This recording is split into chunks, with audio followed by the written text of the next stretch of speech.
So thank you for sticking through till the very end. So in this short course, we'll describe Monte Carlo algorithms not for light transport, but for the physics of thermal diffusion, electrostatics, and even fluid mechanics on 3D models that have extremely complex geometry. This talk will be evenly split between Bailey and myself. Bailey is currently doing his PhD at Carnegie Mellon with Janis Giolakis. I did my PhD at CMU as well under Keenan Crane, and I now work at NVIDIA in the High Fidelity Research Group. Both Janis and Keenan have been key collaborators on a lot of the ideas that we'll present today. OK, so to set the stage, consider a modern ray tracer, such as the RTX renderer in NVIDIA's Omniverse, which, in my opinion, is a pretty amazing piece of technology for two reasons. First, it can simulate the physics of light transport in scenes with highly detailed geometry. And second, it provides instantaneous feedback even when the scene changes, which really helps to speed up the design cycle if we need to modify the lighting, the materials, or the geometry. Coupled with machine learning frameworks like DLSS, today we can even denoise and supersample these Monte Carlo renderings in real time. So altogether, I think it's fair to say that this technology for photorealistic image generation has revolutionized industries like entertainment and industrial design. And it's also having a growing impact on computer vision for applications such as reconstructing 3D scenes from images, as well as simulation engines for robotics tasks, such as training self-driving cars in photorealistic digital environments. However, the physics of light transport isn't the only type of physics we care about. So for instance, being able to simulate thermal conduction, structural mechanics, electromagnetism is critical to many engineering applications. So at their simplest, these phenomena are described by partial differential equations, such as the Laplace equation, which implicitly describes a function in terms of its derivatives. Concretely, the Laplace equation says that if we're given some data on the boundary, such as temperatures, displacements, or colors, then solving for explicit function values smoothly interpolates this boundary data into the interior of the domain. Now, even though this equation is a pretty simple physical model, it already has several real-world applications. So for instance, in the design of integrated circuits, we can use it to study the on-chip temperature to make sure that our circuit boards don't dissipate too much power. But this also means that we require scalable and accurate physics solvers that help us understand how all the micro to nanoscale geometry on a circuit board impacts electric potentials and temperature. Similarly, to design efficient data centers, we need to understand how all the wiring and cooling in a building information model impacts the thermal response of the data center. And in many more such cases throughout science and engineering, it's really this interplay between complex geometry and even some relatively simple physics that is central to computer-aided design and manufacturing. Now, in recent years, our ability to model, capture, and generate complex geometry has improved drastically. But even after decades of developing methods for simulating physics, PDE solvers ranging from finite difference schemes to spectral methods, these all struggle to handle all the detailed geometry that we can visualize today. And this is because all these numerical methods share a common characteristic. They use a finite dimensional approximation to compute the PDE solution. So using the finite element method as an example, the typical pipeline is to first dice up our domain into some tiny pieces to form a mesh, then to use the mesh to define some basis functions phi sub I, which we require to assemble and invert a linear system to solve our Laplace equation in some weak sense. But if we do things this way, then we'll necessarily have errors, both due to the approximation of geometry as well as the approximation of functions. The bigger challenge, however, is that geometry found in both the physical and natural world can be extremely complex. But we're nowhere near simulating this level of geometric complexity because it takes an extremely long time to mesh. And in general, mesh generation is just a very memory-intensive process that's also difficult to parallelize. Since most of the geometry found in the wild can also contain degenerate inputs, in many cases, it's impossible to run our solvers without some amount of extremely time-consuming manual cleanup or pre-processing. So this example actually shows an extreme case. In reality, even just a single bad element can cause the whole simulation to blow up. A bad mesh can also provide a false sense of reality. So here's an example where geodesic distances are computed using a finite element solver on a mesh with skinny triangles. And notice that the FEM mesh solution doesn't match the reference at all because of poor triangle quality. And so if we spend all of our time converting our domain into a mesh that's simulation ready, then that completely defeats the purpose of having fast or accurate finite element solvers that are currently the de facto tools for simulating high fidelity physics. In fact, engineering design cycles today are bottlenecked not by modeling and visualization, but precisely by this need for a high quality discretization for simulation. Now, one approach is to keep improving meshing algorithms to handle more complex inputs. And to be fair, these algorithms for robust meshing have gotten really good in recent years. But meshing and model cleanup more generally really seem like problems that may never be completely solved. And this is because with the latest and greatest tools for volumetric meshing, we still run into situations where it can take hours to generate a tetrahedral mesh, even for models with some relatively simple geometry. And even if the meshing algorithm terminates, it can come at a cost, like missing important surface detail, like vessels in a 3D model of the heart, that completely change the meaning of a PDE solution, modeling, for instance, oxygen or blood flow. And so to faithfully simulate nature and the physical world, we must find ways to handle much greater levels of geometric complexity than our solvers are currently capable of. So back in the 90s, people ran up against the same problems in rendering. If we wanted to make a photorealistic image, given a description of the geometry, materials, and lights in a 3D scene, then we would use something called finite element radiosity, where you make a mesh of the scene, build a large linear system, and solve for illumination everywhere in the scene by inverting the linear system. This idea fell out of fashion for many reasons, but in large part because robust meshing is just a really hard problem. So instead, the rendering community today uses Monte Carlo methods for photorealistic rendering that recursively shoot rays that bounce around the scene. So in place of meshing and global finite element solves, we now use repeated random sampling to intersect the domain with a ray, which is a lot easier to do in practice and a lot more robust to triangle quality. We then simply average the results from n different samples to get our final estimates for the illumination in the scene. Now, because of this shift to Monte Carlo methods, modern photorealistic rendering today can handle scenes with immense geometric complexity. But maybe what's even more amazing about this technology is that it works irrespective of what scene you throw at it. So here's an example. This is a rendering of NASA's Mars Curiosity rover. And in fact, it's not a rendering of an official engineering schematic, but rather just an amateur model that we downloaded off the web. And it looks pretty good, right? In fact, this is sort of the state of the art in rendering. No matter what model you throw at it, it just works, and you even get some instant feedback.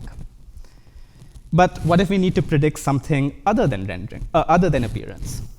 So for instance, NASA's own guidelines essentially tell their engineers that thermal simulation is really important, not just at the very end, but throughout every stage of the design phase where you want to know what's going on with the system physically and not just what it looks like visually. And so a big focus of this course will be how can we make simulation described by Laplacian PDEs more like Monte Carlo rendering, so that we can simply load up a complex model and hit go without worrying about meshing, basis functions, or global solves. So the primary workhorse of our approach will be a little-known algorithm from the 1950s called walk-on spheres, which, like ray tracing, works by performing recursive random walks in an n-dimensional scene to solve Laplace-type PDEs. Geometrically, the basic walk-on spheres algorithm relies on performing distance queries in place of ray intersections, which are a lot easier to do in practice than generating simulation-ready volumetric meshes. Now, we'll generalize this solver in multiple ways over the course of this talk, but to give you a sense of what this solver is capable of, here we perform a thermal study of the same Curiosity rover we showed before, using a deferred shading approach where we compute temperature values only at visible points in screen space. So this means that just like Monte Carlo rendering, we can also focus all of our computation only on local regions of interest, such as these zoom-ins on the surface of the rover, rather than on the entire domain like a traditional grid-based solver.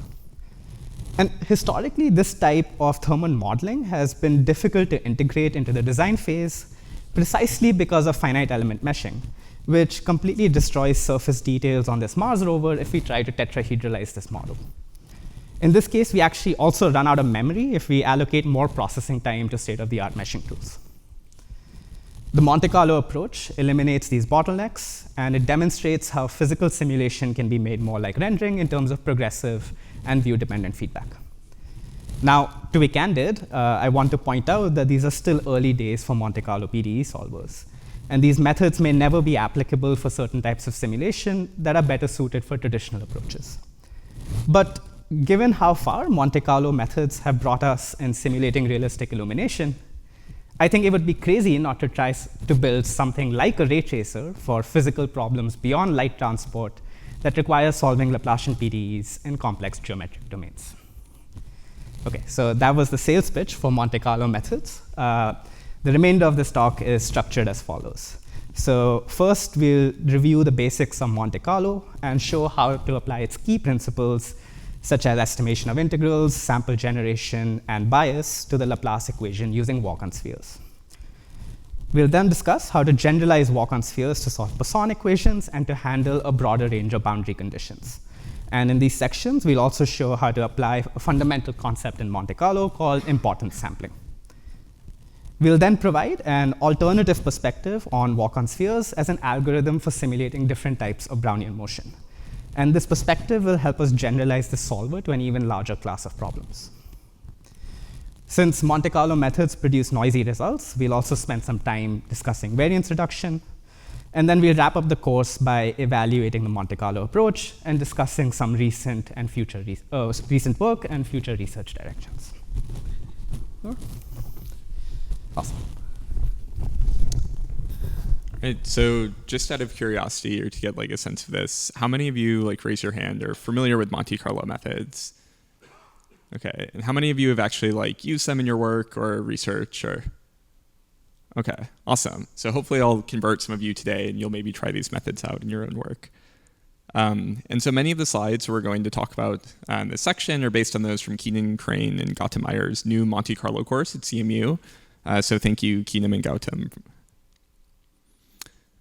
So the Monte Carlo methods we're going to discuss are a special type of algorithm that uses repeated random sampling to arrive at an approximate solution to difficult computational problems.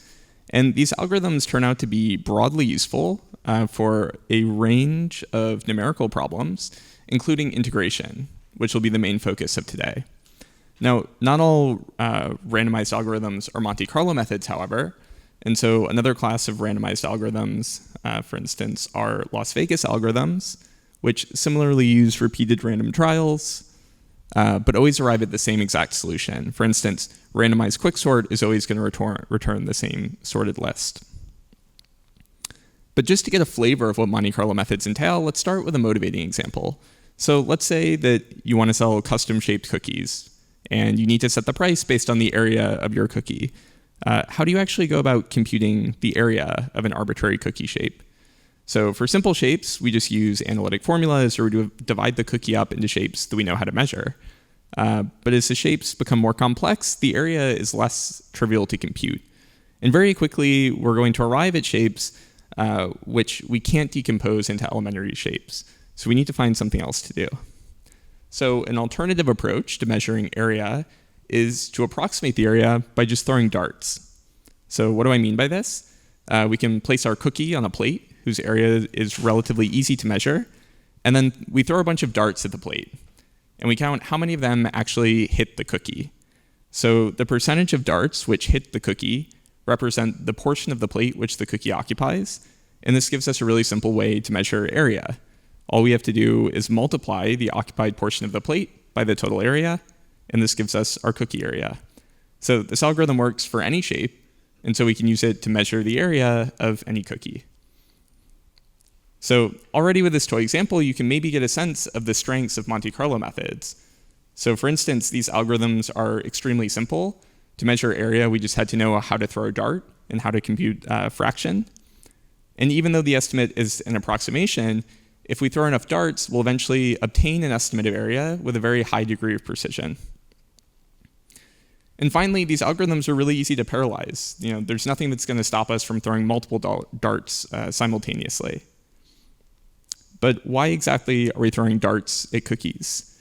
So a wide range of problems, from light transport to thermal conduction, can be framed as these types of integration problems that have analogous Monte Carlo dart throwing procedures.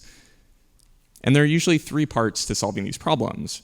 First, we're going to write down a mathematical description of our problem. And then we have to convert this problem into an integral. And then finally, we actually have to evaluate the integral. So we'll apply this framework to partial differential equations today to build Monte Carlo PD solvers. But let's first understand this last step to see why we'd even want to reframe the problems as integration problems. So for those of you who haven't worked with integration in practice before, don't stress about whether or not you remember integration tricks from a high school or college calculus course, as in practice, analytic integration won't be useful in our setting. Even very simple-looking integrals don't have a representation in terms of elementary functions. So instead, we'll need to use numerical methods. And one such numerical method you could use is quadrature. Quadrature just divides the domain up into discrete intervals and approximates the integrand on each interval with a constant function. So in this way, the integral can be approximated as a sum over the area of all these rectangles. And this seems great, but there's a little bit of a catch. So to use quadrature in higher dimensions, we have to discretize the domain with higher order voxels. And this leads to an exponential increase in the number of voxels as dimension increases. But aside from the computational cost, quadrature is also limited by aliasing effects. So while discrete approximations will capture smooth integrands reasonably well, oscillatory or spiky functions lead to poor approximations. And while the Nyquist-Shannon sampling theory will say that we can avoid aliasing as long as the sample rate or the size of our intervals are adapted to the highest frequency, not every function is going to have a highest frequency. And in these cases, quadrature will likely completely fail. So we may be tempted to think that these spiky or high frequency functions are not just pathological, or we may be tempted to think that these aren't common cases, when in fact these really are the norm in real world systems. So in this photograph, for instance, you can see discontinuities from the bridge that act as a mask on the background. We see high frequencies from all the buildings on the skyline. And if we look at these bright lights, we can interpret these as spikes in the intensity of the image. And yet, modern Monte Carlo rendering techniques can accurately synthesize images of this complexity, which amounts to integrating over all these challenging features. So how is it that Monte Carlo methods avoid the limitations of quadrature? So the central idea behind Monte Carlo integration is to replace our deterministic samples of the integrand with random sample points. So along the x-axis, all of these black points are uniformly sampled in the domain of integration. And at each sample point, we evaluate the integrand, and we take the average of the integrand across n samples. And then finally, we just multiply this by the total volume of the domain. And really what we're doing here is we're estimating the integral as a rectangle whose width is the length of the domain and whose height is the average function value. So this approach is surprisingly simple, but it already has a lot of really useful properties. For example, unlike quadrature, we don't need to choose the number of quadrature points in advance. We can continue to add more and more sample points and update a running estimate of the integral. Importantly, this approach also overcomes the two main limitations of quadrature, which we talked about. So first, we remove a dependence on dimension, because our cost is proportional to the number of samples that we take. And by choosing our samples randomly, we've removed any fixed highest frequency from our evaluation. Every single part of the domain has some probability of actually being sampled and evaluated by a Monte Carlo estimator. But you may be wondering, how do we check that this Monte Carlo estimator is actually correct? And what does correctness even mean in this context? So our Monte Carlo estimator is a random variable because it's a function over random samples. So we want to think about analyzing its expected value. So recall that the expected value is just going to be essentially a sum over the product of the probability and the value of each outcome, which in the discrete case is a sum, and in the continuous case looks like an integral. So we'll say that our Monte Carlo estimator is unbiased and hence correct if its expected value is equal to the true integral. And this is a really strong definition because it'll hold for any number of samples. So if you take even just a single sample the expected value will be correct. A slightly weaker definition of correctness is consistency, which says that the estimator will approach the true integral as the number of samples increases. And finally, we say an estimator is biased if it converges to some value, but that value is not the true integral. So we can go ahead and actually verify that our Monte Carlo integral estimator from a few slides ago is in fact unbiased with a very simple proof. So we start from the definition of the estimator, and we apply the linearity of expectation to move the expected value inside the sum. And next, since the definition of expectation gives us an integral over the product of f and p, we've now introduced something that looks like the integral we want to evaluate. Notice that since p is a uniform distribution, we can move it outside of the integral in sum, and it will cancel out with the volume term. So our expected value has been reduced to the true integral. And this implies that our Monte Carlo estimator is unbiased. Its expected value equals the true integral. So while this shows that the estimator is correct in a formal sense, there's still a lot more that we need to take into account and be careful about. So for instance, computers operate on floating point numbers, so we have to make sure our algorithms are numerically stable. We also mentioned earlier that these methods are potentially powerful because of our ability to parallelize them, but there are a lot of challenges in parallelizing Monte Carlo algorithms. So if you have a really expensive integrand and you're trying to parallelize things on a GPU, this may create a bottleneck.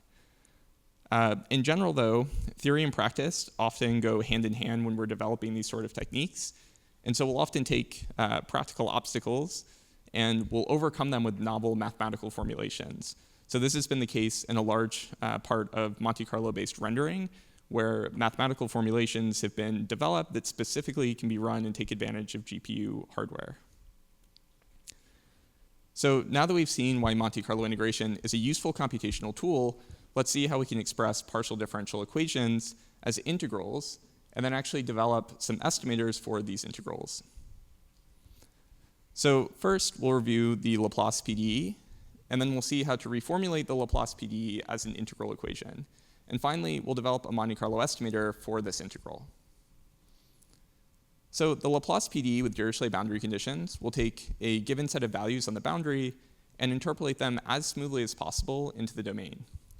The smoothness is enforced by restricting the Laplacian of u to be 0 on the domain, while we constrain u to be equal to g on the boundary so that our function is actually interpolating the boundary data. The Laplacian is formally defined as a sum of second derivatives, or the divergence of the gradient, but really your understanding of the Laplacian just needs to be intuitive here, which is that it acts as a difference between a value at a point x naught and the average value over a small sphere around x naught. So when the Laplacian is 0, we're saying that the solution at a point x naught is just equal to the average of its neighbors. This is our notion of smoothness. So given this interpretation of the Laplacian, what can we actually say about the behavior of functions whose Laplacian is 0 everywhere? So we'll call these functions harmonic functions, and they have a very special property that the value at a point, say a point x, and the average over a sphere centered on x are equal. So this integral will hold for any sphere around x that's contained in the domain, since the Laplacian will be 0 everywhere inside these spheres. And now what we have is an integral representation of the solution to this Laplace PDE. So using this representation, we can try to evaluate the integral with a Monte Carlo estimator.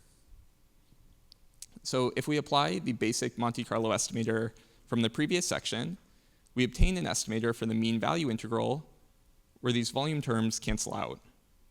And we can evaluate this estimator then by sampling points uniformly on the sphere and estimating the solution at each sample point. We use the same mean value estimator to actually estimate the solution recursively at the sample points. But unfortunately, there's a problem. Every time we estimate the solution, the estimator is going to branch out to n new estimators. So after only 16 steps, a 3-sample estimator using this approach will require 43 million recursive values to be estimated, which is a huge memory and computational overload and just not practical. So to make this approach tractable, we need to find some way to avoid the branching. And the easiest way to do this is to use only a single sample to estimate the mean value integral. Therefore, at each step, we choose the largest empty sphere around the current point, and then sample a single point on that sphere. And eventually, we'll terminate the walk when the sample point lands within an epsilon distance of the boundary, which we'll call the epsilon shell. And within the epsilon shell, we approximate the value of the solution U in the domain with the value of the Dirichlet boundary condition G. So this completes the whole walk on spheres algorithm. That's all there is to it. And it's so simple that the high-level logic can be implemented in only a few lines of code, which we show here. And you can see on the bottom right that we're using this algorithm to progressively solve the interpolation problem. So it converges pretty quickly, and then you can see that the solution gets refined with more and more samples. And if you're familiar with rendering, this algorithm should appear very familiar to you. So both rendering and walk on spheres recursively evaluate integrals by alternating between a geometric query and a sampling decision. Rendering estimates light transport, whereas walk on spheres estimates the solution to a Laplace PD. But like rendering, we need to be mindful of recursive integrals. So we only prove that the Monte Carlo estimator of a single non-recursive integral will converge, and we didn't say anything about arbitrarily nested integrals. So are these arbitrarily nested integrals well-defined, and are our Monte Carlo estimates of them well-defined?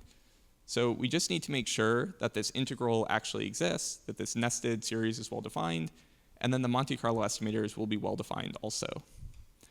And this isn't all that different from checking whether, say, a matrix raised to an infinite power exists. And in the matrix case, the way that we check that this is well-defined is we make sure that the matrix isn't making the vector x bigger with each multiply, since that would basically cause the solution to diverge. So for an integral operator, we have the same convergence condition, except we consider it for the integral operator norm. So to analyze the convergence condition for the mean value integral, it's sufficient to just check that the norm of the integral operator is less than 1. So for the mean value over the ball, we can see that convergence, or it won't actually converge, since the operator norm is always equal to, but never less than 1, right? If I integrate the mean value operator integral with a value of 1, it will just always be equal to 1. And this kind of makes sense because there's not a termination condition in the mean value integral. We just keep recursively evaluating the solution. But fortunately, walk on spheres doesn't exactly use the mean value integral. It instead evaluates the solution in the domain and the boundary data inside of the epsilon shell.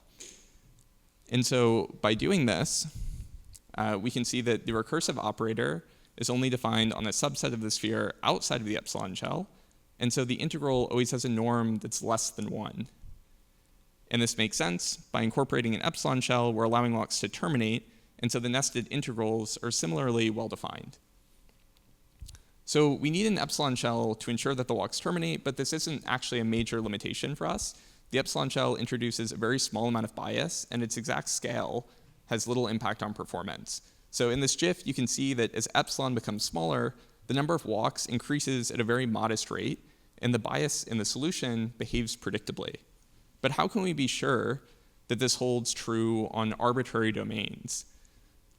So Binder and Braverman show that the expected number of steps that it takes walk on spheres to reach the epsilon shell is on the order of log of 1 over epsilon. And this is regardless of the domain or the dimension that we're working in. So in cases where we expect to use a really small epsilon shell, perhaps to capture fine-scale geometry, walk on spheres isn't going to experience a massive slowdown. So when you think of where you might want to use walk on spheres, you should consider leveraging it on geometry that has vast amounts of detail that would be computationally burdensome, if not impossible, for traditional methods to handle. By merely decreasing the epsilon shell, walk on spheres can adapt to this fine geometry, whereas a method like finite difference would require the domain to be discretized into voxels that have a scale matching the smallest geometric features. So this requires 1 over epsilon raised to the d voxels, which will explode for a sufficiently small epsilon relative to the much more favorable walk on spheres bounds from Binder and Braverman's analysis. Even though there's a bound on the number of steps, though, we still need to consider the cost of every step. And at each step, the cost is predominantly determined by computing the largest empty sphere, which requires computing the distance to the closest point on the boundary. And this is very similar to the ray intersection step performed during path tracing and rendering. So there are lots of ideas and data structures which we can borrow from rendering to ensure that these queries remain scalable.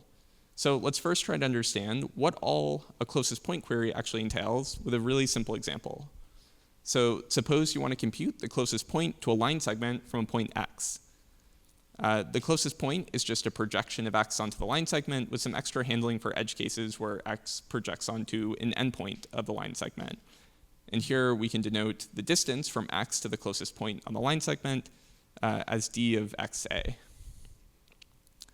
So if you now have two segments, then the closest point query involves computing the distance to the closest point on each primitive and then taking the minimum of these two distances.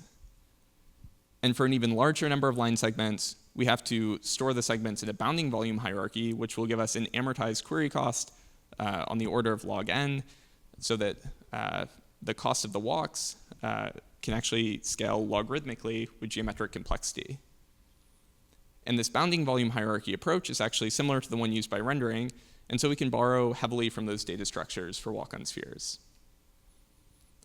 Beyond explicit meshes, though, walk-on spheres can actually be used on any geometric representation that supports closest point queries.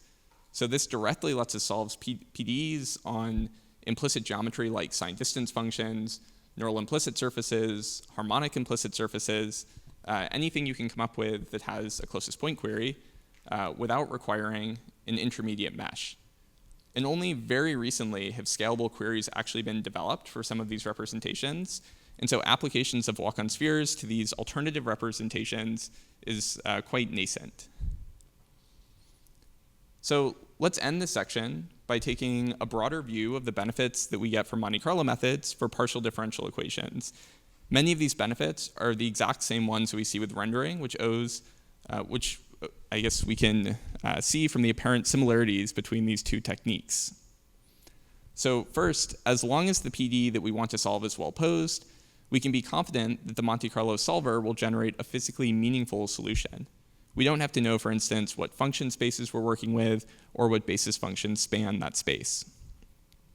The cost of adding geometric details will grow like n log n, which means we can scale to problems with billions of effective polygons using techniques like instancing. And just like rendering, we get perfect parallel scaling by averaging results from n different processors. And we can immediately get progressive and view-dependent previews just by taking a few samples. Just like rendering, we can directly work with a mix of different geometric representations like meshes and implicit surfaces, even within the same domain or scene, without having to generate a separate finite element mesh. And we get a reasonable solution even if the input geometry has defects like cracks or self-intersections or low-quality triangles.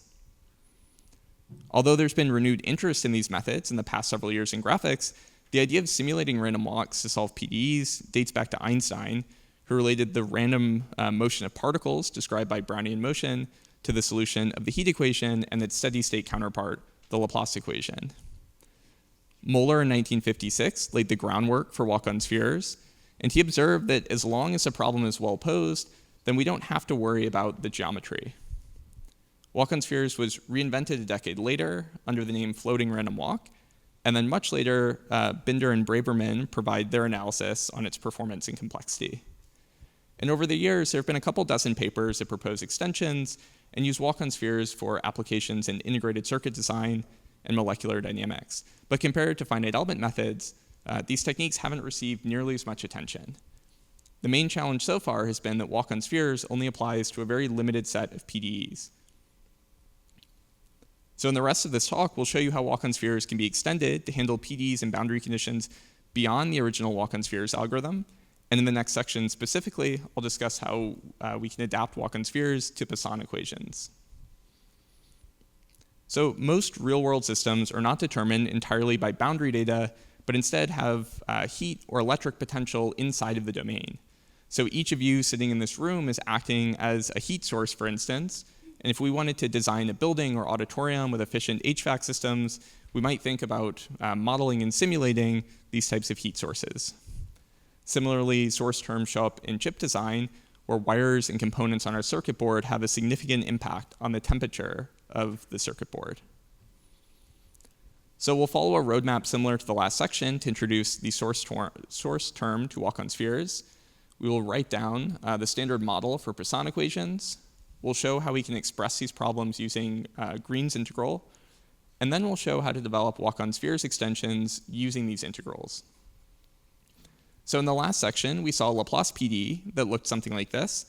And in the thermal setting, we can think of the Dirichlet boundary condition as prescribing some temperature on the boundary that we're going to try to interpolate smoothly into the interior.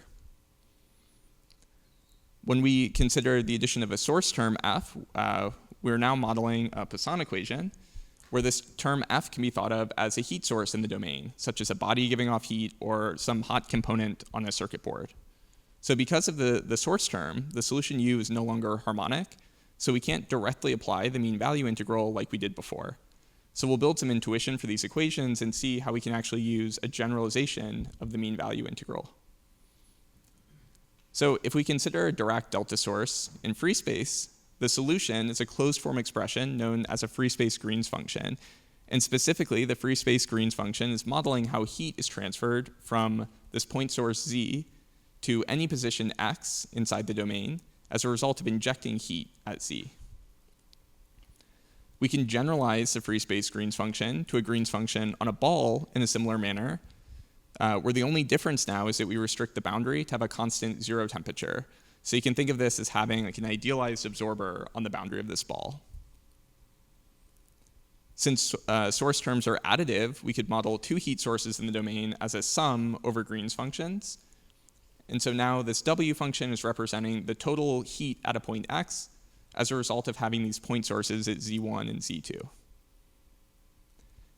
And so we can actually go ahead and generalize this to an integral where we convolve the Green's function for the ball with an arbitrary source function. So we have a way now to describe the influence of a source on the temperature at any point with a spherical domain. And we have an integral representation of this, which we refer to as Green's integral.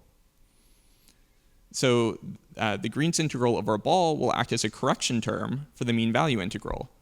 And this will enable our generalized mean value integral for Poisson equations. So we have the same mean value integral as before in blue, and this incorporates the boundary data. But we now also have the Green's integral term, which incorporates the effect of the source term within the ball. So we already know how to evaluate the first integral recursively. The second integral can be estimated non-recursively with a single sample Monte Carlo estimator, where Z is just going to be sampled uniformly inside of the ball. So yeah, now we have a very similar walk on spheres algorithm to before, except now we just have to evaluate this Green's integral at every single step of the walk by sampling a point Z inside of the sphere. So overall, the changes that we need in terms of code to modify this algorithm fit within 2 lines. Right, we're just sampling a point, evaluating this integral. And you can see that we can now handle source terms. But we're not quite done, however. So far we've been using uniform sampling for everything, including the sampling problem for the ball. And if we use uniform sampling on the ball, we'll get sample points that look something like this. And while this is technically unbiased to use this set of sample points, these samples are going to have very small, or evaluate the integrand at places where it's very small. So in terms of the Green's function, you can see that a lot of the sample points are away from the center of the sphere, where the Green's function is largest. And similarly, if we look at the source function, we're evaluating sample points at places where the source function is 0. And so because of this, most samples don't contribute much to the overall estimate. And so uniform sampling as a result can be quite inefficient. Instead, we want to avoid sampling points in regions which contribute little to the integral. So rather than sample from a uniform distribution, we want to sample from a distribution which approximates the integrand. And to make this unbiased, all we have to do is reweigh the samples a little bit according to our distribution so that we can account for where this distribution over or underweighs the samples relative to the uniform distribution. In our Green's integral case, a simple improvement is to sample from a PDF that's proportional to the Green's function. So this will lead to samples being more concentrated in the center of the ball. And if we do this, you can see that, in fact, these samples end up being in regions where the Green's function is larger, so each sample will contribute more to the estimator. And this will improve the efficiency of our algorithm. But how do we actually reason about these improvements in efficiency beyond just an intuition? So we can consider the variance of the importance sampling estimator, which is just going to be the average squared distance of the estimator from the true integral. So if we try to compute the variance, we'll use the definition of the importance sampling estimator. We'll apply a homogeneity property, so we can move this constant n out front, and we'll have to square it.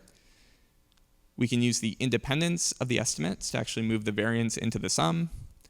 And since each sample is identically distributed, we actually don't need to sum together all of these variances. We can just consider one of them scaled by n. So we end up with the variance being a function of two things that we can actually control. One is n, the number of samples that we're taking. So the more samples we take, the less variance the estimator will have. And the other thing we can control is the sampling strategy, or the sampling distribution, p. And so the sampling strategy which will minimize variance is the one that is proportional to the integrand.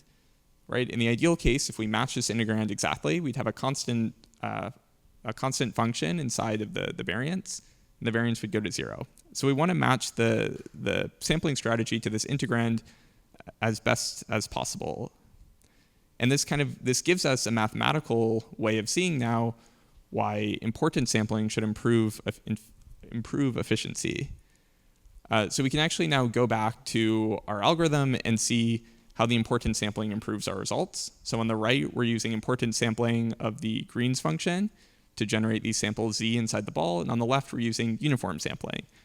And if I freeze this and zoom in at 128 samples, or 128 walks per point, you can see that we're actually getting a reduction in noise by using this estimator, this importance sampling.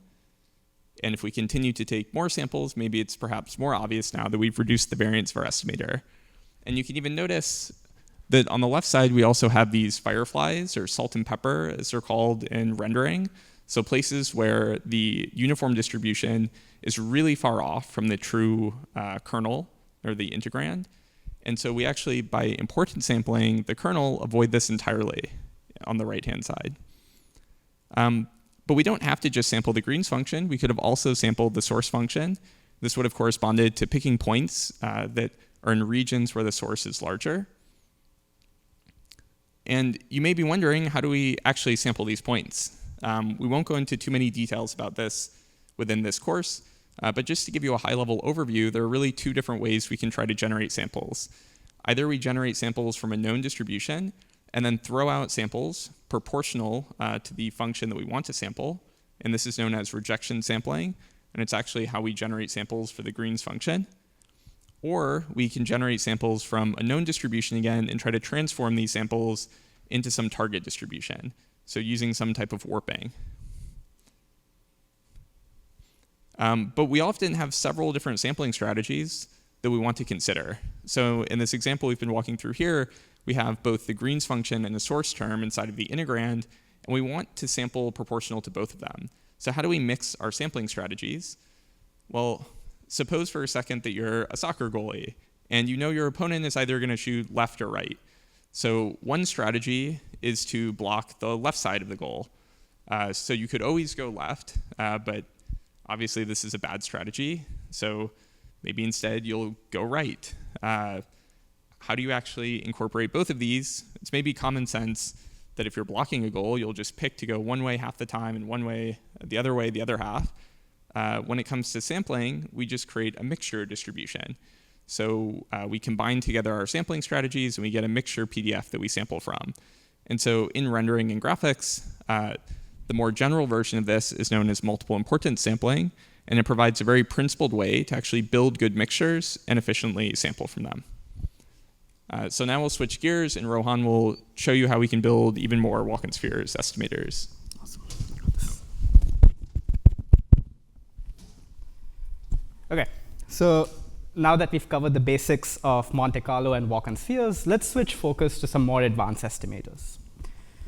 So recall that this walk on spheres algorithm uses the largest empty ball tangent to the boundary to solve your Laplace and Poisson equations. However, a big limitation of this algorithm is that it currently only handles Dirichlet boundary conditions, which prescribe fixed values on the boundary. But what if we also want to handle Neumann boundary conditions, where rather than interpolating fixed boundary values, we now want to interpolate prescribed derivatives? So Neumann boundary conditions are fundamental for a number of very basic applications. In fluid mechanics, they provide the change in velocity or pressure gradient at an interface.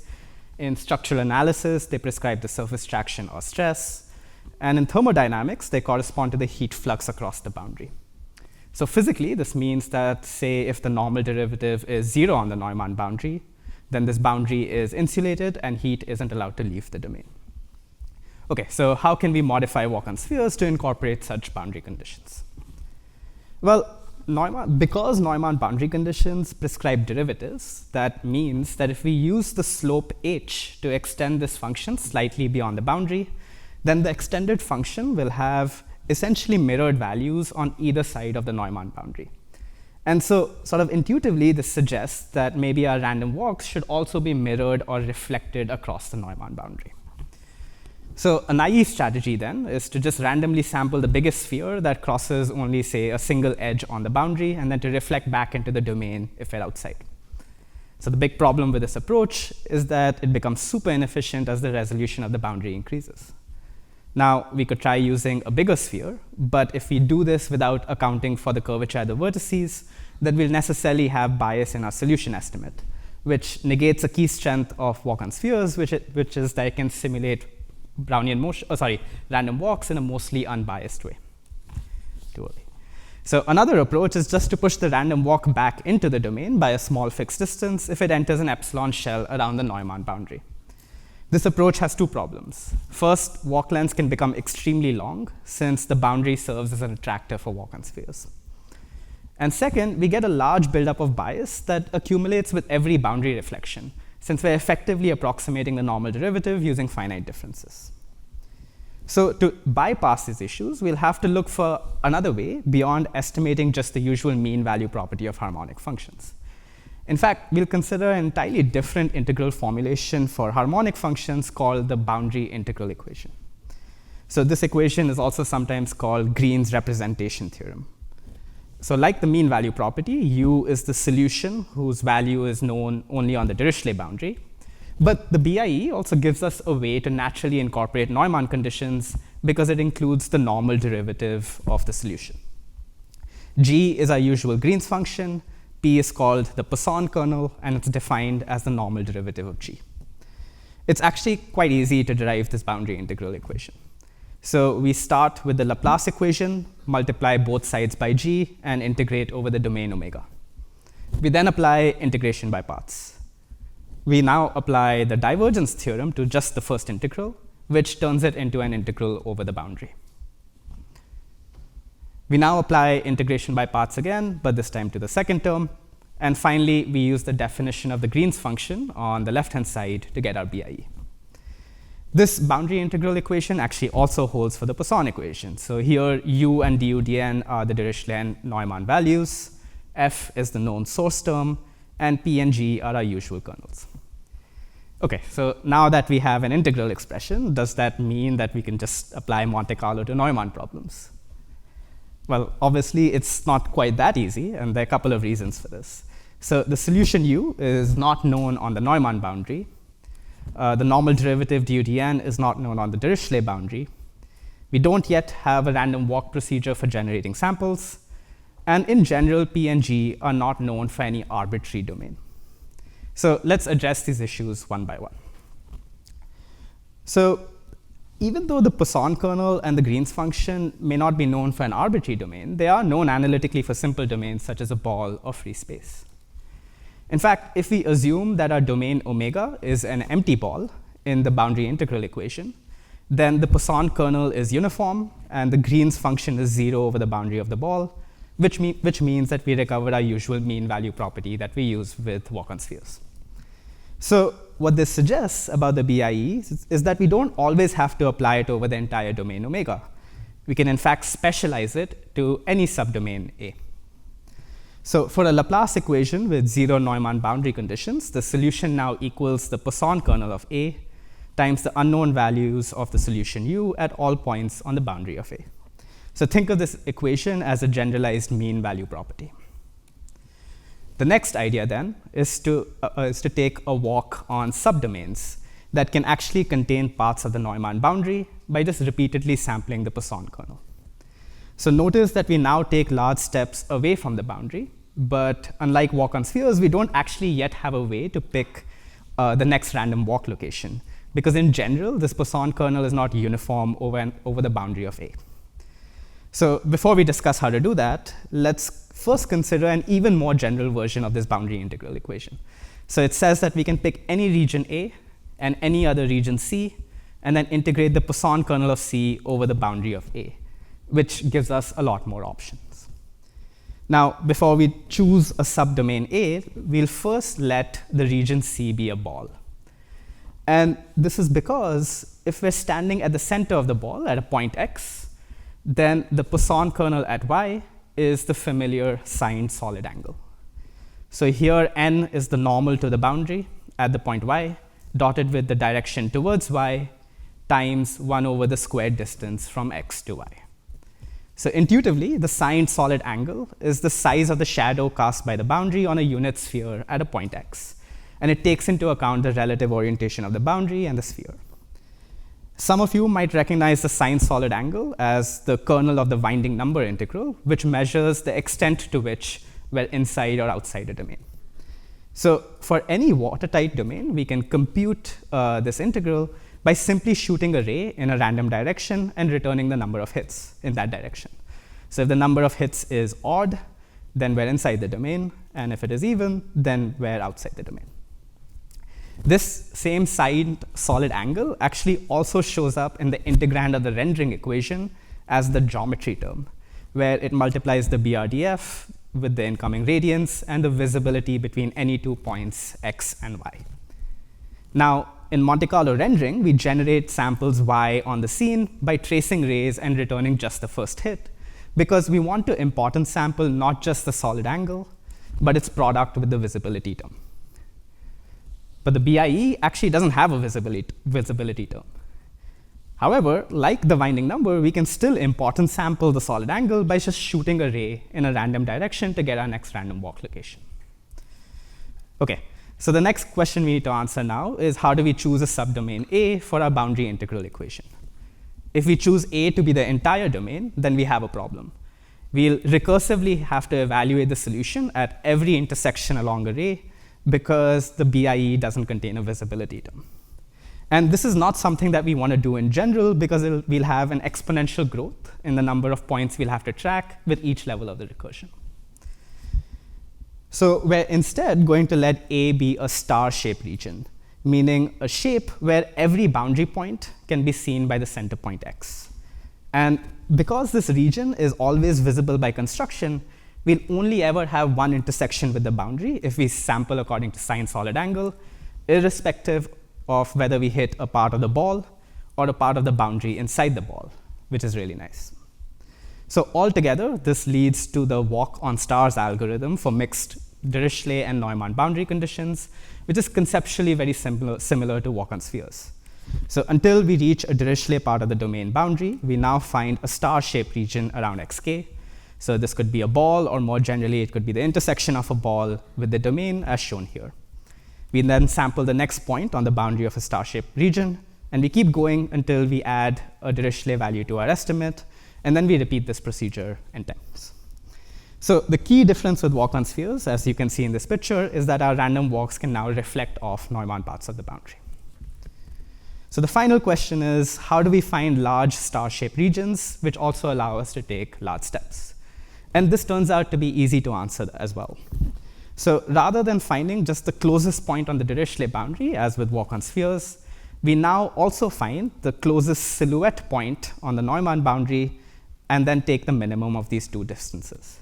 And by closest silhouette point, which defines a star-shaped region, I mean the closest point on the boundary where the normals switch from being front-facing to back-facing or vice versa.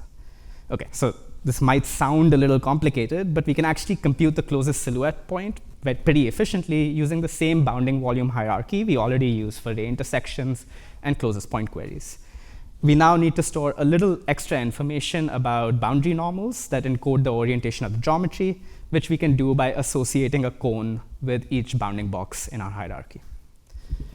There is one caveat with using walk on stars. So near concave parts of the Neumann boundary, the size of the star-shaped region shrinks to 0 because the closest silhouette point comes very close to you. So the size of the region goes to 0.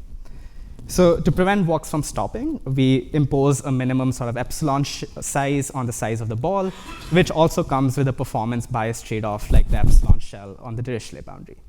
But the important point to note here is that the size of a star-shaped region is actually typically much larger, even slightly away from a concave boundary. And in practice, we can use local curvature estimates to set this parameter adaptively, which would result in larger spheres and faster runtime performance. So to recap, the final algorithm is actually pretty simple.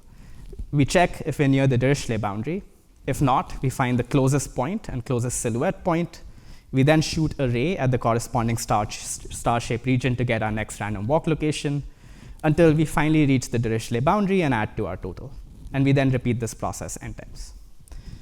Notice that this walk on stars algorithm automatically turns back into walk on spheres when there's no Neumann boundary.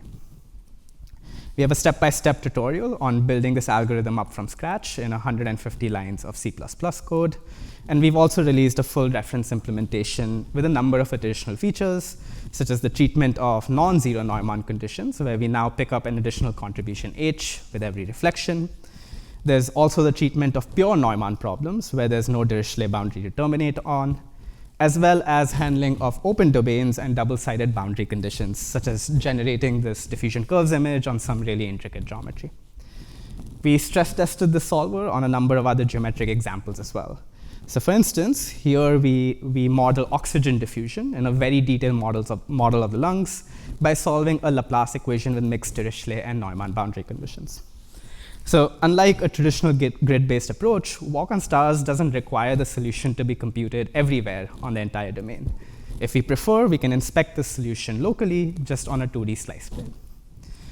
If we try to generate a tetrahedral mesh for FEM, then state-of-the-art meshing tools will either end up throwing away important geometric detail within a limited time budget, like the trachea leading up to the lungs, or they require more than 24 hours to get the geometry right. So the point here is that it doesn't really matter how fast or accurate your finite element solver is if mesh generation is itself slow and unreliable. Here's another example, not from a math or engineering book, but from a book on baking bread, where they say it would take extraordinary effort to represent such intricate, highly variable patterns in a heat transfer model. So we took this on as a challenge and used walk on stars to simulate how bread will brown under different conditions on a detailed CT scan with 4 million triangles. Our solver provides a preview faster than a real toaster, demonstrating how physical simulation can be made more like rendering in terms of progressive and view-dependent feedback. Finally, here we have a lizard sunning itself on a rock, where the Dirichlet conditions provide the heat on the rock, and the Neumann conditions describe how much heat the lizard absorbs. And then we run walk on spheres to make sure the lizard isn't going to be too hot or too cold. So in this example, we use a polygonal mesh to represent the lizard and a sign distance function for the rock. For the Dirichlet conditions, we call a ray tracing algorithm on demand whenever we need the incident radiant flux density, without needing to compute this flux density over the entire domain ahead of time. So the key takeaway here is that it's not only easy to mix and match different geometric representations with Monte Carlo, but also different algorithms. Finally, compared to other Monte Carlo algorithms like the walk-on boundary method, where rays intersect the boundary multiple times, we find that walk-on stars does much better both in terms of variance and bias, especially as the boundary becomes more reflecting. Now, I won't go into all the details behind the walk-on boundary method here, but the difference is that the difference in the amount of noise is directly related to our choice of star-shaped regions as subdomains for sine-solid angle sampling. So it's possible that there are other subdomains that allow us to take larger steps and reduce noise even further. But the key point I want to highlight here is that it's almost never sufficient to just throw the Monte Carlo hammer at an integration problem. Geometric insights are actually critical for designing efficient and stable Monte Carlo estimators. In fact, even with Monte Carlo rendering, it's actually no coincidence that we just return the first hit along array. As obvious as it may seem, importance sampling both the visibility and the signed solid angle is ultimately what guarantees that the path tracers that we use today have predictable and controllable variance. Okay, now, of course, both walk-on stars and path tracing have limitations. For instance, they can require some pretty long walks to find their way through narrow features in some geometry. But with Monte Carlo, there's always room to build more efficient estimators that overcome previous shortcomings. And we'll provide an example of two later in the talk. Any questions? Go for it.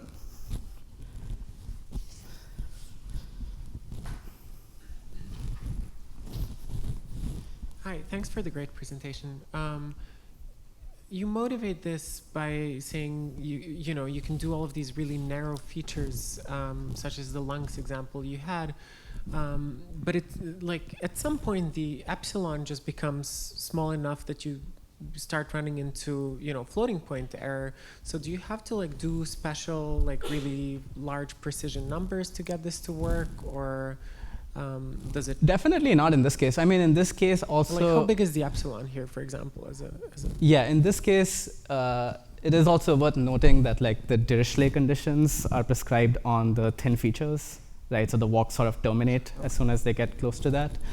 But as far as I know, I mean, if you think about let's say some geometry scale to unit 1, right? And you say my epsilon is going to be 10 raised to minus 3. That's like a strand of hair. So it's already it's small, and like Bailey showed earlier, you can keep shrinking that epsilon. 10 raised to minus 6 is like the size of a bacteria in a room scale to size 1. So those kind of small features can be captured pretty easily.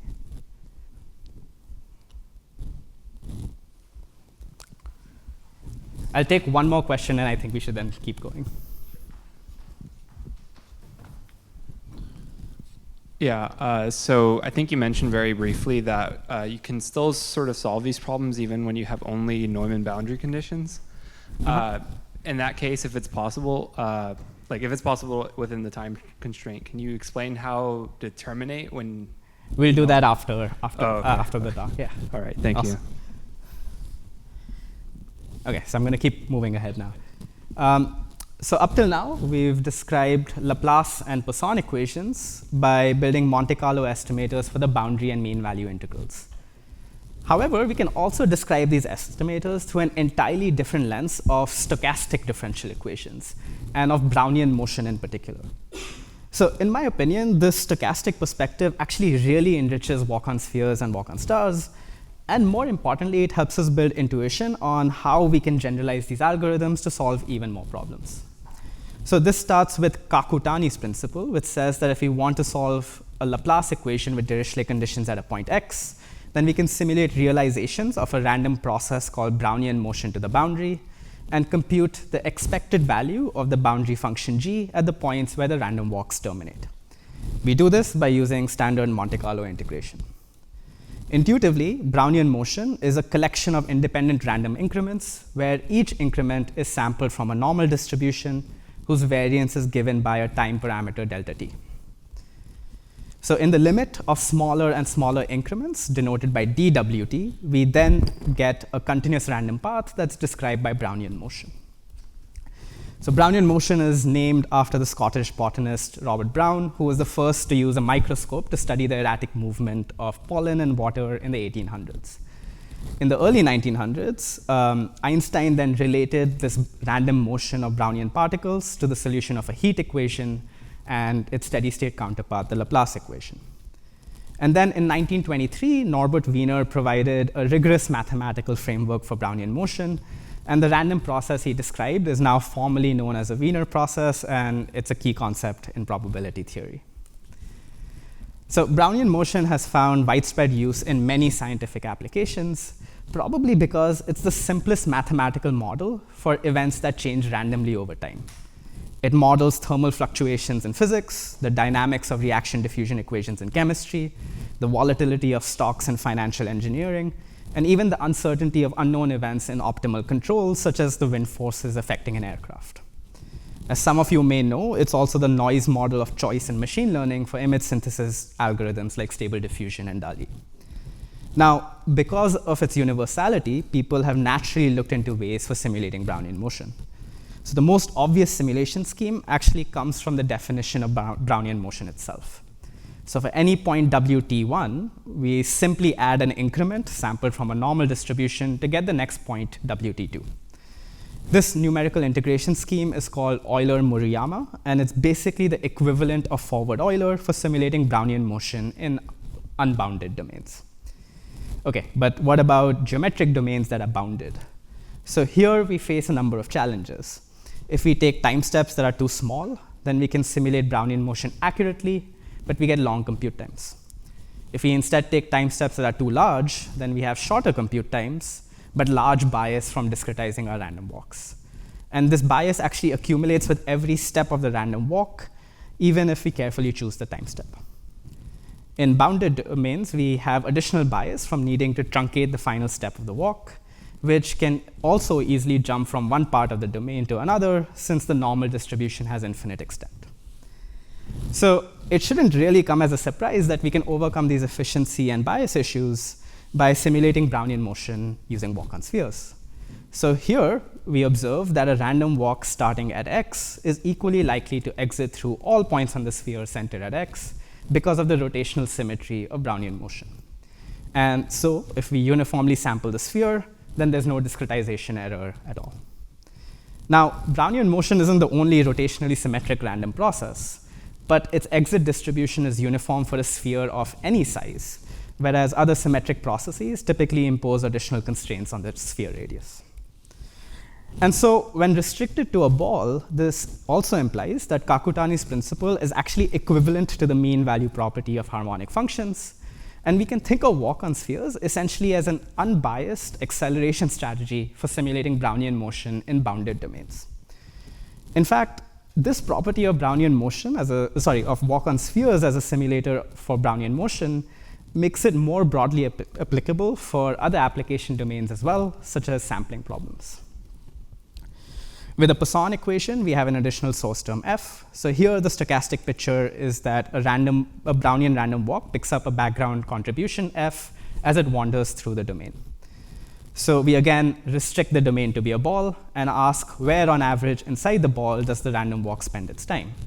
We then eventually recover a distribution that's equivalent to the Green's function of the ball, which is also known in closed form. So our final integral expression multiplies this Green's function with the source term inside the ball. Now, more generally, we can leverage this duality between the stochastic and integral perspectives to solve a much broader class of differential equations, where our general recipe is to first find a stochastic representation for a PDE over an arbitrary domain, then to convert it into an equivalent mean value relation restricted over a ball, which we finally estimate recursively using Monte Carlo. In all cases, this whole derivation can actually be explained without the stochastic representation. But the stochastic perspective provides a lot of useful insights which can be hard to come by if we only look at the integral equations. So as a concrete example, the insight of performing reflections on the Neumann boundary with walk-on stars comes from Brownian motion being absorbed on the Dirichlet boundary and reflected off the Neumann boundary in the literature on stochastic differential equations. On a 1D half-line, reflected Brownian motion is formally defined as the absolute value of ordinary Brownian motion. This definition also extends to polyhedral domains, where Brownian motion is reflected back into the domain across any boundary face it crosses. We can simulate reflected Brownian motion using standard numerical integration schemes, but this tends to produce extremely biased results in bounded domains, and it's also very slow even in domains with simple geometry because of small step sizes. In comparison, walk-on stars takes large steps and introduces negligible bias. This stochastic perspective also helps us extend walk-on stars to Robin boundary conditions, which linearly interpolate a PDE solution between purely reflecting Neumann conditions and purely absorbing Dirichlet conditions as this Robin coefficient mu is increased. So we actually use these boundary conditions in the Mars rover example I showed earlier because they describe surfaces that are neither perfectly reflecting, like an ideal insulator, or perfectly absorbing, like a black body.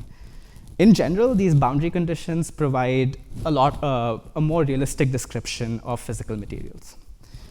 Compared to Neumann conditions, estimators for these Robin problems are also more efficient because from a stochastic perspective, they require simulation of partially reflected Brownian motion, which has some non-zero probability of being absorbed on the boundary. So we use this insight to develop a new version of walk on stars that has some probability of termination on the Robin boundary, which helps us improve the efficiency of our estimator by taking shorter walks.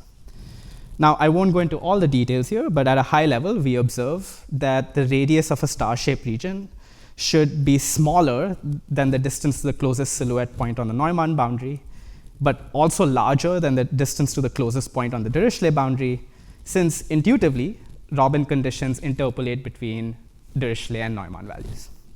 And this choice of star-shaped regions then lets us introduce a reflectance function on the Robin boundary that's bounded between 0 and 1.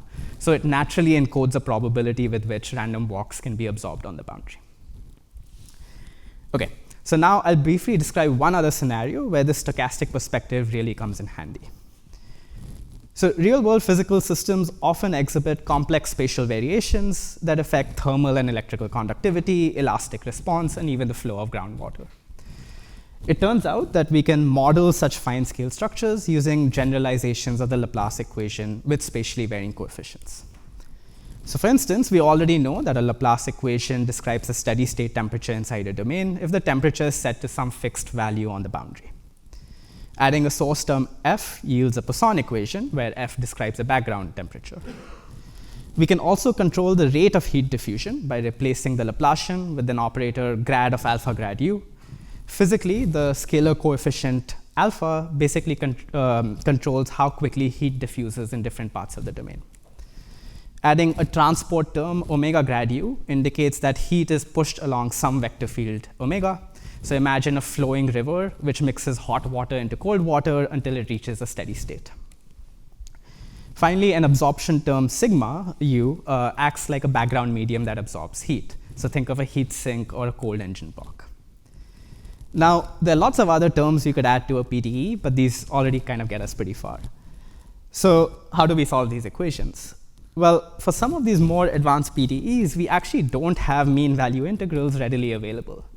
But we do have a stochastic representation that uses generalizations of Brownian motion. So we already know that Brownian motion uses independent random increments from a normal distribution. Adding a velocity term, omega dt, to our Brownian motion then gives us a diffusion process, which we can think of as a random walk with drift or a deterministic particle with some noise. We can also modulate the strength of a random motion using a scalar function alpha. So as alpha increases, things heat up and particles move faster. Finally, random walks can also be absorbed into a background medium, with the coefficient sigma controlling the strength of absorption. So sigma actually doesn't show up directly in the stochastic differential equation, but we'll incorporate it in just a moment. Now, it's no coincidence that we use the same symbols alpha, omega, and sigma for both our PDEs and our random processes. These perspectives are linked by the Feynman-Katz formula, which gives the solution to our variable coefficient PDEs as an expectation over random walks sampled from a general diffusion process. Also, unlike classic integral expressions, this formula handles spatially varying coefficients. So the key observation behind our approach is that even though walk-on spheres cannot handle PDEs with variable coefficients, it can still solve problems with spatially varying source terms. So we then apply basically a series of transformations that convert our original variable coefficient PDE into a constant coefficient Poisson equation with a recursive source term. So from an FEM perspective, it actually might feel like we haven't done anything at all. We just shuffled all the hard stuff to the right-hand side. But from a Monte Carlo perspective, we actually now have a way forward because we can recursively estimate both the boundary and source integrals using walk-on spheres.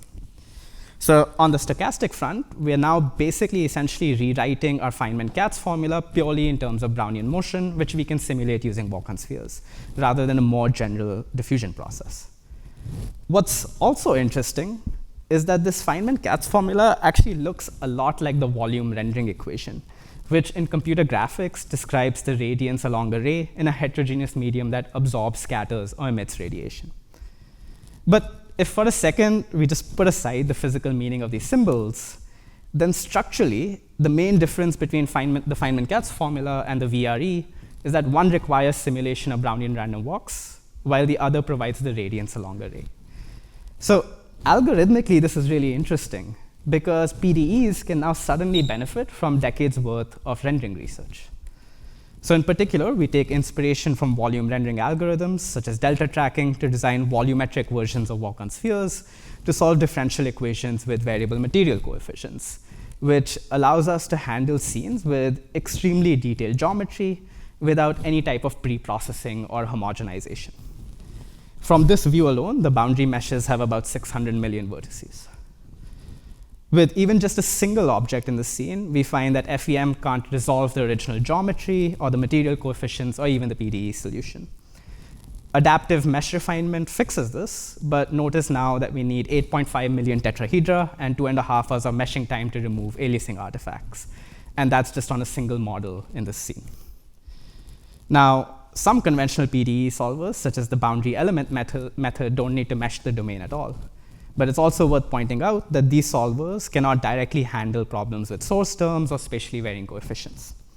To handle these terms, BEM has to be coupled with a secondary solver, such as FEM, which requires volumetric meshing or sampling. Unlike BEM, the Monte Carlo approach is also robust to aliasing artifacts because it's tessellation independent, and it doesn't have to deal with dense singular systems.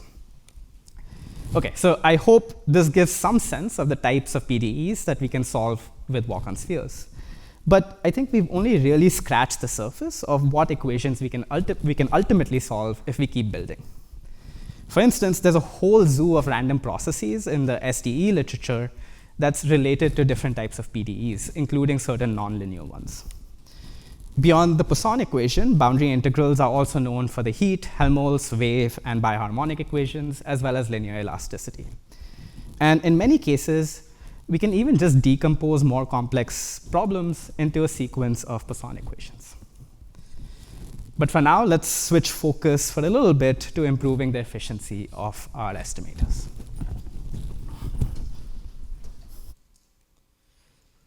So recall that the error of a Monte Carlo estimator is going to be measured by its sample variance. And this consists of the variance of the integrand f, as well as the number of samples we actually use to estimate the integral. So this means that to make Monte Carlo algorithms better, we can either apply techniques like importance sampling, which are going to better sample the integrand and reduce essentially the variance of the integrand, or we can generate samples faster through better software engineering, parallel computing, or some form of caching. So we've already talked a little bit about importance sampling. So now let's consider the second example, the second category. So a key characteristic of Monte Carlo solvers, as we've discussed them so far, is that they estimate the PDE solution independently at every single point of the domain. So this makes them really easy to parallelize, but there's almost no sharing of information across walks. So we end up doing a lot of redundant computation, especially if the solution has to be evaluated densely at many points inside of the domain. These solvers also suffer from noise, which is typical of most Monte Carlo algorithms, as shown here in this potential flow simulation inside of a wind tunnel. So to address these issues, we'll describe a simple boundary value caching strategy that instead takes walks from only the boundary of the domain and then reuses the estimates from these walks across the entire domain. In our wind tunnel example, this provides significantly smoother streamlines. And it also works directly, say, on game assets that are designed for visualization, rather than having to use sim-ready meshes that you would need for a finite element solver. So reusing sample estimates to better exploit this sort of spatial regularity is not a new idea, and we actually take inspiration from virtual point light methods in rendering, which follow a similar procedure of first depositing radiance values in the scene, and then reusing these cache values to estimate the radiance at each pixel on the camera. To better understand the sampling strategy, let's consider a Laplace equation with mixed Dirichlet and Neumann boundary conditions. So as before, the solution to this PDE is going to be given by a boundary integral equation, but unlike in Walk on Stars, we'll now let G be the free space Green's function over all of Rn, which is also known analytically in closed form. And so what this equation really says is that if we know both the Dirichlet and Neumann values on the boundary, then we can compute the solution U anywhere inside the domain. So we'll construct a Monte Carlo estimator for uniformly sampling this boundary, where on the Dirichlet part of the boundary, we can directly use the known Dirichlet data at this point, and we have to estimate the unknown Neumann data. And similarly, on the Neumann part of the boundary, we can directly use the known Neumann data, but we have to go and estimate the Dirichlet data. Here's a really interesting part, though. Once you have the estimates for these quantities on the boundary, you can reuse them across any evaluation points inside of the domain. And nothing stops us from using the same set of boundary samples for every single point inside the domain. So to compute the normal derivative, which is kind of the one piece that's maybe missing from this picture, computing the normal derivative on the boundary, we need to estimate the spatial gradient of U using another mean value-like relationship over the ball, where V is the outward normal to the ball. We then dot this estimated gradient with the outward normal to get the normal derivative. In practice, we actually need to offset the samples from the Dirichlet boundary slightly into the domain because the radius of the ball would otherwise be 0, and we wouldn't be able to produce an estimate. So overall, the procedure looks something like this. We first uniformly sample a set of boundary points. We then perform random walks using Walk on Stars to estimate the unknown values of U and dUdn on the boundary. And then we update a running estimate of the boundary integral equation at each evaluation point in the domain, and then just repeat until convergence. So this boundary value caching scheme is super simple to implement. It's trivial to parallelize, and it's progressive. We can keep taking more and more samples till we reach our desired level of convergence. It also improves the runtime efficiency because we only need to perform random walks from the boundary. And we find that by reusing boundary samples from BBC, we can suppress the typical salt and pepper noise that's found in most Monte Carlo algorithms because there are now spatial correlations between different solution estimates. And we can actually also use the same boundary estimates to compute the spatial gradients of the PDE solution, which have far less noise when you compare them to the gradients you would compute with Walk on Stars. For Poisson equations, we also require sampling points inside the domain as well, but we don't have to run any additional walks because the source term that we're integrating over the domain is known. And we find that stratifying samples on the boundary actually leads to significantly better results, just like in rendering, where we generate stratified samples on the camera to improve image quality. A really unique feature of BBC is that we can focus computation onto local regions of interest. So I don't have to choose my boundary integral to be defined over the entire real boundary. I can instead choose it to be defined over some subdomain. And this is quite different from the boundary element method, where you have to perform a global solve over the entire domain. One challenge, though, is that like a traditional PDE solver, the error in the estimated solutions is now significantly more global than when we're running these pointwise estimators. But because the formulation is progressive and unbiased, if you just keep taking boundary samples, eventually that global error will go away, as you can see here. Overall, techniques like BBC are really the tip of the iceberg when it comes to trying to reduce noise and improve the efficiency of all of these different Monte Carlo PDE solvers.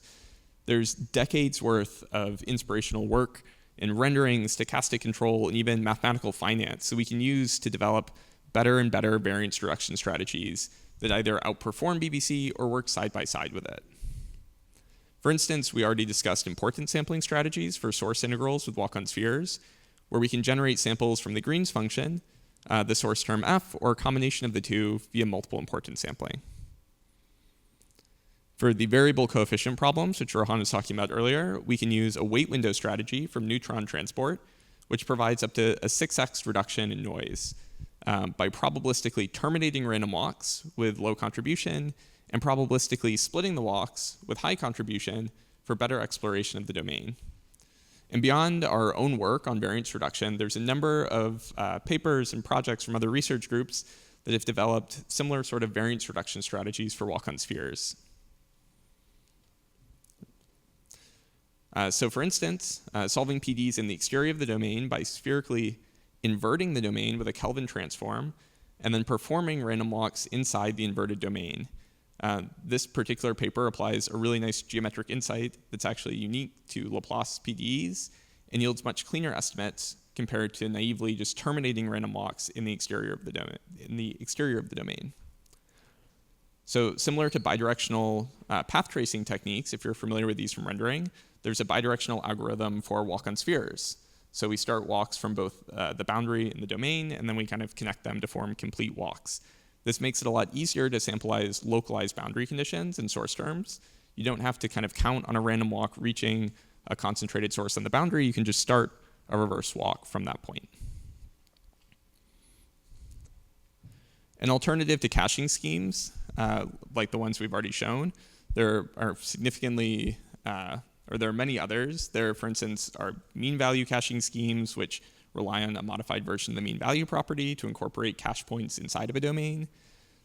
There also have been several interesting works on neural caches, which basically train a neural network to act as a cache for the solution inside the domain, so that you can terminate a walk early without actually reaching the boundary.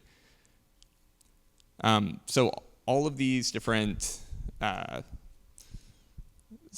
guess all of these different strategies are useful. They're particularly useful in settings where you have very long walks and you want to be able to somehow terminate your walk early without having to always rely on it kind of navigating through these thin features to find a way to the Dirichlet boundary. And the key takeaway across all of these different methods is that, one, it makes sense to design a lot of variance reduction strategies to basically target complementary aspects of our solvers, and that once we have all these different variance reduction techniques, we don't have to kind of consider them separately. Often we can combine them together to form even more powerful variance reduction techniques. Okay, so just to wrap up quickly here, today we've presented an emerging class of Monte Carlo methods that are based on the walk-on spheres algorithm. These algorithms use random sampling to solve some basic but extremely fundamental partial differential equations. And we do this by framing them as integration problems. But walk-on spheres inherits a lot of the advantages from Monte Carlo rendering, and this gives it a really unique place in the landscape of numerical solvers for PDEs. But it's not always the right tool for the job. So in our own research, for instance, our experience has been something like this. We come up with a Monte Carlo estimator for a new PDE or boundary condition, and we're amazed by it. It's super simple and elegant. We run it on a small problem, or on a simple domain, and we see that it works, and we're blown away. But then we run our solver, we compare our solver on this simple geometry to FEM, and we're kind of demoralized. Like FEM just works significantly faster on really simple domains. It doesn't have noise in it. It's just a clean, perfect result, whereas ours takes forever to converge. And we kind of ask ourselves, like, why are we doing this? But then we run our solver on a really, really complicated domain that FEM would have like no hope of solving. And when we do this, we're kind of reminded of what our goal is in the first place, which is not to directly compete with FEM, but to instead make solvers that just work on these really complex domains, which there's kind of no other way of tackling or solving on. So we're able to actually, when we solve problems on domains like this, we can even spin up several AWS jobs on really beefy machines with lots of cores and combine all of these solutions afterwards to get the results. So this ability to easily parallelize kind of comes into play without having to do a lot of work, and we kind of see why we're doing this. And the reason is because Monte Carlo methods are fundamentally different from traditional solvers. We're not bottlenecked by discretization. We don't have to kind of prepare simulation-ready meshes. And we can basically start to access the same sort of advantages that rendering has in terms of being able to get progressive and view-dependent feedback. So really, it's important to keep in mind that FEM and walk-on spheres are complementary techniques and we shouldn't compare them directly. We should try to find the places where they can be used or where their strengths can be leveraged. So earlier in this talk, we discussed how rendering underwent this transition from FEM to Monte Carlo methods in the 90s. In the past decade, we've seen Monte Carlo methods have really become like the standard approach for light transport and even actually been used in real-time graphics. But there wasn't always a consensus around the place of Monte Carlo methods in light transport. So if you travel back to the 90s and read the email threads at the time, which you can find by searching around on the web, you can see that there's a lot of skepticism and doubt about whether Monte Carlo methods were even worth pursuing. So one person involved in the thread says, "I can't see any advantage of these methods except that meshing is not needed." So really there was a concern that Monte Carlo methods were just some academic curiosity. But there was one response in this thread that like really stands out, and it says, it's from Pete Shirley, and he says, "Monte Carlo is so dumb that it doesn't get hit by big scenes, and it's pretty easy to implement." So this simplicity of Monte Carlo is kind of why we're pursuing it. And it's not just a convenience when it comes to the implementation. It sets these algorithms up to benefit from future hardware computing improvements, in line with Rich Sutton's famous bitter lesson, which says we should try to develop methods which scale with computation, even as that computation becomes very great. So what's next? Our own work has focused on expanding the class of PDEs that we can solve with Monte Carlo by building kind of the basic building blocks or features. But other research groups have already started to actually do very interesting things with these solvers beyond just variance reduction, such as developing full-blown Monte Carlo solvers for fluid simulation, where the goal is to simulate parts of the fluid that are visible rather than doing a global solve on a large grid that's mostly hidden from view. There's been work on infrared imaging, which provides a unified Monte Carlo framework to jointly simulate the coupled physics of thermal conduction and radiation through combining ray tracing and walk-on spheres. So building multi-physics solvers that incorporate convection is a really exciting avenue of future research, kind of adding the missing third form of heat transfer to these simulations. And finally, differentiable Monte Carlo PD solvers are also on the horizon. And here the goal is to solve inverse problems like shape optimization to recover the shape of an object given measurements like temperature or electric potential.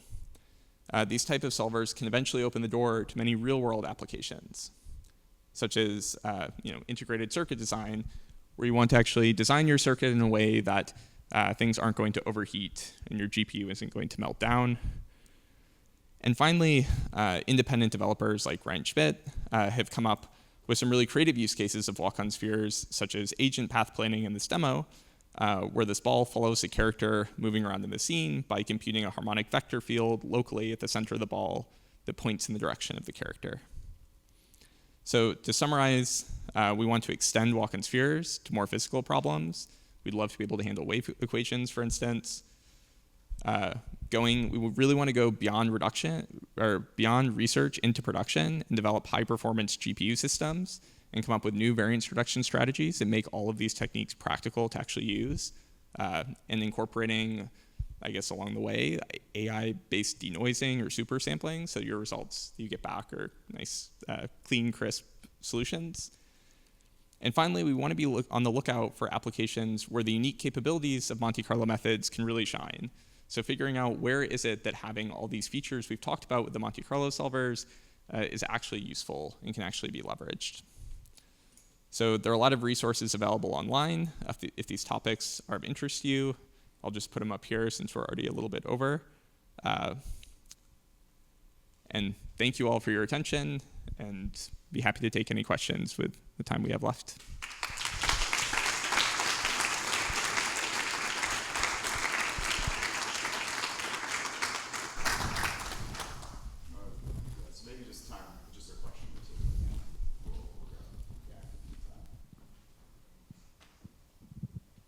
Hey, I had a question. That was a great talk. So I want to go back to the email thread because I didn't really understand. Because one quote from the email was Monte Carlo is so dumb it can't get hit by big scenes. Yeah. What does it mean to get hit by a big scene? Yeah. So I think it means like the performance hit from a big scene. So you can load these massive meshes and all this geometry into, say, like a finite element solver or into a meshing algorithm, and it might break. But with rendering, you load in all the meshes you want, and ray tracing will still work fairly quickly. Two features, right? So you're accessing the geometry through a BVH, which is a log n query. And second, you also get a lot of instancing out from your BVHs.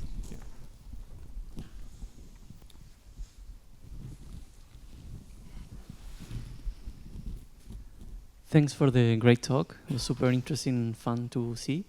I'm wondering if you can implement these Monte Carlo methods to do mean curvature flow, or like flows where you deform the mesh and you try to find like minimal surfaces, or... So I guess like a lot of the walk-on sphere, so to answer your question, like yes, I think it's definitely possible to use walk-on spheres to kind of perform geometry processing like a mean curvature flow. The issue with maybe with what we've presented here and how you use it in that sort of problem is that we're mostly considering volumetric domains. If you want to be able to solve things on a surface, there's some variants of walk-on spheres that do that, but you'd maybe have to think more carefully about how to develop those algorithms. Yeah, I mean, I myself am not convinced right now that Monte Carlo makes sense on surfaces. Like, in many ways, if you have a nice surface mesh, FEM is great. That's been my experience. And I mean, the bigger problem is how do you even do the random walks on a curved surface, right? You need we use the mean value property, uniform exit distribution on a surface. But if your surface is curved, then your exit distribution is not uniform. So that's sort of a very basic question to answer.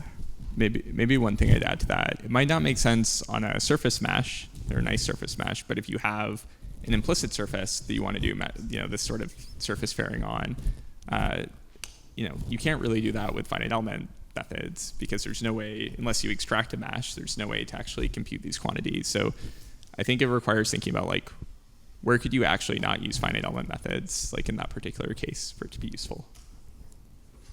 Thanks.